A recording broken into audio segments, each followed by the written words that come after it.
Religious extremism and ISIS. That was a topic during a forum this afternoon. It was led by Imam Abdullah Antepli. He is the Chief Representative of Muslim Affairs and Adjunct Faculty of Islamic Studies at Duke University. Today's discussion took place at the El Paso Community College Valle Verde campus. He'll also be speaking tonight at UTEP, but first he's going to join us live. And joining Imam Abdullah Antepli is Sabri Agachan, excuse me. He is with the Dialogue Institute of the Southwest. And Sabri, you brought the Imam here, did you not? Yes, we realize that there is a big ignorance about Muslims. Usually there is an important fact like this: if people don't know, they fear. That is the reason we realize that we would like to bring a professional person talk about this. Mm-hmm. Well, you certainly have the background. I was looking over some of your history, and you certainly are an expert when it comes to Islamic issues. Tell our viewers a little bit about your background. I am a clergy. It's like being a priest in Christian tradition and a rabbi in Jewish tradition. I studied in my own native country, Turkey, and did my master's and doctoral work here in the United States in a Protestant seminary in Connecticut. Interesting. Now, let's get right to this. President Barack Obama this week has long been opposed to referring to many of these terrorist attacks as Islamic extremism. How do you feel about that view? I'm overall, this is not an overall endorsement to Obama, but what he said during the prayer breakfast, I welcome this. I think President Obama is inviting people for a common sense. There is an irresponsible campaign out there trying to convince a lot of people as if Islam has monopoly in producing crazy people, as if Islam has monopoly in turning into evil in certain parts of the Muslim majority countries. He's basically saying we've seen religious extremism, we've seen religious barbaric crimes all over the history in many different religions. If the Crusaders and the Spanish Inquisitors, they had smartphones, and they had expensive cameras, and if they would have recorded what they have done on their way to the Holy Land, I think what we will see was going to be as barbaric, as primitive, as horrible and despicable as what we see with these evil people, with Boko Haram, with ISIS, and everybody else. For those who are not familiar, you mentioned the president's comments. He basically said that we shouldn't get on our high horses. Throughout history, humans have distorted faiths to commit horrific acts. He mentioned some in the name of Christ, the Crusades, Inquisition, and slavery here in the U.S. But again, you're in agreement with him that there has been extremism throughout our history. Absolutely.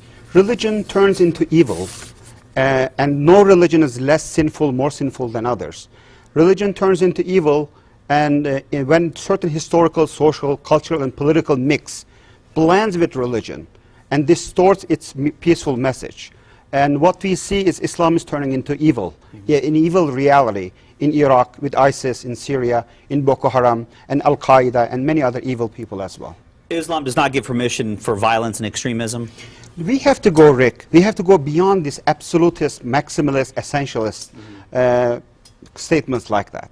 No religion is essentially peaceful, no religion is essentially evil. Religion is something what people make of it. So no religion, like when people say Islam is nothing but peace, that's to me such a shallow argument. Neither Christianity nor Islam essentially a peaceful or pacifist, and no religion is essentially evil, as some people would claim. It depends on the historical context, what these people make out of their own religion. If a society is healthy, economically, socially, culturally healthy, they reveal the best of their religion. If society is deeply broken, failed, and they reveal the worst of anything, including their religion, what we see in that part of the world is a deeply broken, failed society after decades of war and destruction, revealing the worst of themselves. Those are fascinating statements, and I think a lot of people need to hear that, be part of that discussion. Are you succeeding? I mean, I know you're in town today. You're going to be at UTEP later tonight. Yes. There's a lot to overcome here when you look at the mindset of a lot of people, especially in America, who view it as purely violent, and regardless if there's a middle ground, they see extremism only. We are not succeeding. I am in El Paso today because I'm very worried. I have this sense of urgency. As Americans, we have to do a better job. To me, this is not only a Muslim issue or Islamic issue. It's not about Islam only and American Muslim community only. If we get the cancer of hate, racism, and Islamophobia affect American society, if we collectively dehumanize American Muslims, which is 6 to 8 million upright, tax-paying, law-abiding citizens, that cancer doesn't remain with American Muslims only. That will spread our society. that will destroy our ideals, our commitment to live, and make this country a country for all, where we will be judging people based on who they are. We will not be judging people based on who they are. We'll be judging people what they do, by what they do. Before I let you go, this week the New York Times had a story on imams in Cairo in the Middle East denouncing ISIS, saying they should be executed or even crucified. It's taken a long time for Muslims to denounce ISIS. Do you think there should be more of that taking place here in the U.S.? Or Absolutely. imams here too timid in that regard to denounce ISIS? Not really, but if I may, part of the problem is media doesn't cover non-juicy stories. Like, media has to help us.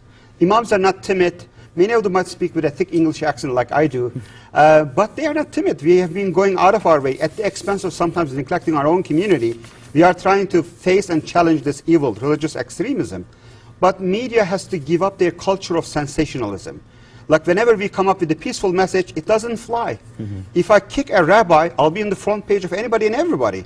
I do all sorts of work with the Christian community, Jewish community. When it's so peaceful, unfortunately, media doesn't cover as much as they cover other conflict and hostile situations. Well, I wish you the best of luck. Thank you. Hopefully you'll have a good turnout tonight. 6:30 tonight at UTEP's Quinn Hall.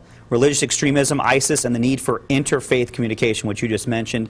Again, Imam Abdullah Antepli and Sabri Akachan, thank you very much both for being here.